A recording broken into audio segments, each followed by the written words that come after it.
đánh phụ nữ tơi tả như thế thật không biết xấu hổ. Từ ngoài cửa chính quán rượu một bóng người đi cùng lời nói hàn học lừ lừ tiến vào, khí độ của người này làm đám toàn chân giáo không khỏi thất kinh. Khí kình của người này phát ra như giữ chặt thân thể của đám người toàn chân giáo, bọn họ muốn quay đầu lại nhìn kể đến cũng không thể làm được.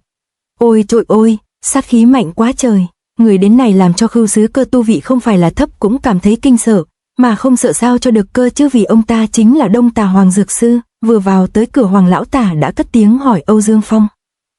Phong huynh, ta dạy dỗ bọn người này thì có bị mang tiếng là bắt nạt tiểu bối hay không hừ? Toàn chân thất tử chiến thắng chưa kịp ăn mừng thì sống lưng đã lạnh buốt chạy thẳng lên não, vì trên đầu và sau lưng của bọn họ lúc này là hai cái tên ám ảnh nhất trên giang hồ, Đông Tà và Tây Độc. Ái đồ bị người ta đánh cho bất tỉnh nhân sự nằm dài trên đất. Đông Tà tuy trong lòng phẫn nộ dữ lắm nhưng vẫn không hiển lộ ra mặt. Ông ta lững thững bước vào bên trong gian nhà, nhưng không một ai trong đám thất tử có thể chống lại khí kình mà quay được người lại. Âu Dương Phong lúc này lại lên tiếng té thêm dầu vào lửa. Bọn chúng đúng là không hề nể cái mặt của ông một chút nào. Nếu ông không triển lộ chút công phu dạy dỗ thì đám tiểu bối này sẽ không biết đến bản lĩnh thật sự của Đào Hoa đào chủ. Trong thời khắc sinh tử lâm đầu, Vương Sư Nhất dồn hết sức mình quay đầu lại dòm, nhưng trong mắt vừa có bóng người áo xanh lọt vào thì má ông ta đã nhận được một cái tát đến lật cả mặt. Không những thế, 5 người còn lại cũng bị tát đến sái cả cổ, duy chỉ có Khưu Sứ Cơ là còn nhận ra trường ảnh của Hoàng Dược Sư. Thân thủ của ông ta quả là nhanh thật. Trong 7 người thì Khưu Sứ Cơ có nội lực cao nhất nên Hoàng Dược Sư xuất trưởng nhiều hơn. Khưu Sứ Cơ biết dù có muốn tránh cũng chẳng tránh được, liền vung tay lên dốc sức đối kháng. Thấy bị chống trả, Hoàng Dược Sư nổi giận thổ kình vào trường quyết phân cao cao thấp. Mắt thấy đại sư huynh sắp thua, Vương Sư Nhất liền vung kiếm lao vào giải vây. Hoàng Dược Sư nào phải tay mơ liền lui người gấp ra sau tránh được. Bị phá đám, Hoàng Dược Sư lập tức đạp mạnh chân xuống đất vòng người ra sau Vương Sư Nhất xuất cước. Được của nó đấy, huynh đệ tề tâm quả là đáng khen, nhưng chỉ tội là không tự lượng sức.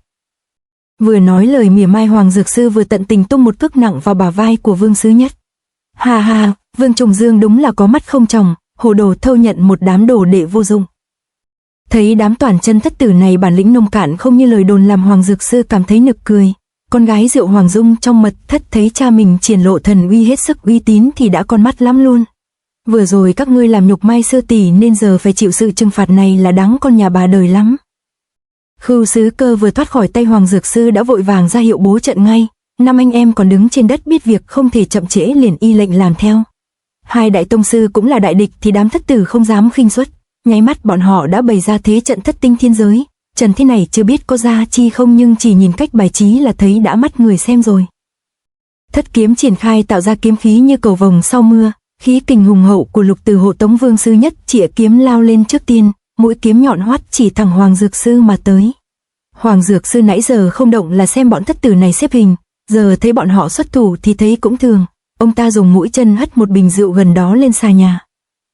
Toàn chân thất tử cường chiêu xuất kích mà Đông Tà vẫn ung dung như không, phải chăng là ông ta đã quá coi thường người ta rồi?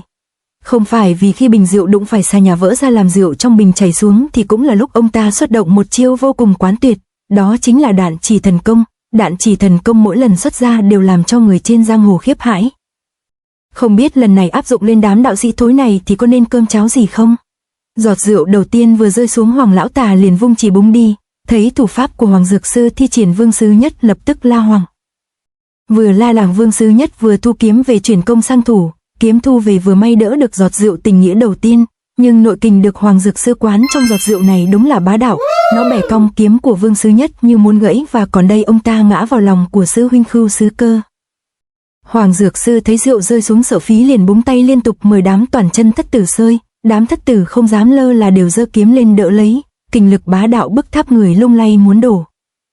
Khưu Sứ Cơ lâm nguy bất loạn, ông ta thổ kình tụ vào lưỡi kiếm đưa ra đón đỡ, lưỡi kiếm chẻ giọt rượu nghĩa tình này ra làm hai khiến nó bay ra hai hướng, dù đã bị bổ đôi nhưng khi chạm vào tường và mái nhà vẫn đoạn thạch phân kim. Biết chuyện không thể dây dưa trễ nải, Khưu Sứ Cơ liền hô hoán anh em lao lên vây đánh Hoàng Dược Sư. Lời Khưu Sứ Nhất vừa dứt thì cả 6 người cùng chuyển từ phòng thủ sang tấn công ngay, chiêu Mộc Hoàng Phi Thiên liền được Vương Sứ Nhất sử ra. Vương Sứ Nhất nhận được nội kình của Lục Tử thì nội kình tăng lên cực điểm, kiếm chiêu như sóng ồ ạt nhắm vào tập kích Đông Tà tới tấp. Đông Tà chưa lần nào giao đấu với toàn chân thất tử, lại thêm có ý khinh khi không coi bọn họ ra gì nên giờ đây khi thấy lưới kiếm ngụy dị thì có phần luống cuống, bị dồn bức ông ta bực bội quán kình vào tay đỏ lòm xuất trường phản kích. để ta hủy kiếm của nhà ngươi trước. Thấy Hoàng Dược Sư có ý chống cự, cả đám thất tử lập tức truyền thêm công lực vào Vương Sư Nhất, kiếm trường chạm nhau tạo ra tiếng va chạm đinh tai. Trường kiếm được quán kình bá đạo của thất tử thế tới cường hoành khiến cho Đông Tà sau khi va chạm đã bị đẩy lui ra sau mấy bước. Đây là tình thế chưa từng có tiền lệ đối với một bá giả như Hoàng Dược Sư. Ông ta vừa định thân lại cũng phải tỏ ra kinh ngạc. Vương Trùng Dương không ngờ vẫn còn lưu lại trận pháp lợi hại này. Hừ, ta đã muốn xuất trường thì xưa nay không có chuyện thoái lui. Hoàng Dược Sư sau khi chứng thực bản lĩnh của kiếm trận thì tự biết đã gặp phải cục xương ống khó gặm. Ông ta liền đổi thái độ thanh niên nghiêm túc, hai tay ông ta dang rộng vận múa xúc thế đào hoa lạc ảnh trường pháp. Hoàng Dược Sư chỉ trong nháy mắt đã di chuyển xoành xoạch, trường ảnh răng ra đầy trời như hoa anh đào rơi bay trong gió bồng bềnh vô định. Toàn chân thất tử thấy vậy thì ai nấy đều vung kiếm ra cản chiêu, nhưng đâm chém nháo nhào là vậy bọn họ cũng chỉ chém vào hư ảnh, bị quay như trong chóng làm 7 người không khỏi cảm thấy hoang mang bối rối. Bối rối nghi hoặc ắt có sơ hở, Hoàng Dược Sư liền nhắm thẳng người đi đầu là Chu Lái Tẩu Vương Sư Nhất bổ trường đánh tới. May mà Khưu Sứ Cơ mắt mũi còn tỉnh chưa loạn phát giác kịp thời, ông ta liền dùng nội lực phản chấn liên tiếp nên trường kiếm mới có thể còn nằm trên tay của Vương Sư Nhất. Vương Sư Nhất sau khi được sư huynh tương trợ liền xoay kiếm chém ngang, nhưng cái kết lại chỉ là hư ảnh. Hoàng Dược Sư vừa di chuyển vừa leo lẻo chửi bới thoá mạ đám toàn chân thất tử. Các ngươi dám hội đồng đả thương đồ nhi yêu của ta thì giờ đây phải trả lại bằng 7 cái mạng chó của các ngươi. Hoàng lão tà này tu vị cao thâm, ngay cả hư ảnh cũng có thể sát nhân, công lực bá đạo này trên đời chẳng được mấy người. Vương Sư Nhất và những người còn lại được đích mục sở thị thần oai của Hoàng Dược Sư thì trong lòng không khỏi khâm phục, bọn họ nể nang ông ta bội phần chứ không dám khinh khi như trước. Hoàng Dược Sư và đám toàn chân thất tử đánh nhau cãi cọ ồn ào làm Mai Siêu Phong đang bất tỉnh nhân sự cũng phải tỉnh người ra. Bà ta vừa tỉnh nghe được thanh âm của sư phụ thì mừng vui lắm, nhưng thấy vì mình mà sư phụ phải đánh lộn với người ta thì trong lòng cảm thấy bối rối có lỗi vô cùng. Hoàng Dược Sư bay lượn như trong chóng làm Doãn Chí Bình là người trẻ nhất trong 7 người, kinh nghiệm chiến đấu còn mỏng nên đã bị say sóng hoa mắt chóng mặt đến nỗi bất tỉnh.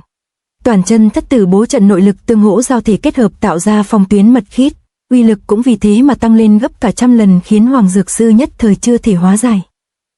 Thế trận giằng co kẻ vây người tù đó kéo dài cho đến sáng ngày hôm sau. Hoàng Dung bên trong mật thất thấy trời sáng ròm ra mà vẫn thấy bọn họ quần nhau thì tỏ ra lo lắng cho cha của mình. Cha với họ đã đấu qua lại cả hơn 100 chiêu rồi mà vẫn bất phân thắng bại, Thiên Cánh Bắc đầu trận này thật không hề đơn giản chút nào. Thế trận vẫn đang giằng co thì chợt Mã Ngọc Đầu hói la lớn làm hiệu hợp kiếm, hiệu lệnh vang lên, 4 người lần lượt phóng kiếm ra khỏi tay, kiếm được quán kình bay lên kết hợp vào nhau như một cây bẫy từ trên cao áp xuống đầu của Hoàng Dược Sư. Trong chớp mắt bẫy kiếm đã bao vây mật khít Hoàng Dược Sư, những người còn lại cũng đồng thời vung kiếm tấn công thu hẹp không gian nhảy múa của Hoàng lão tà.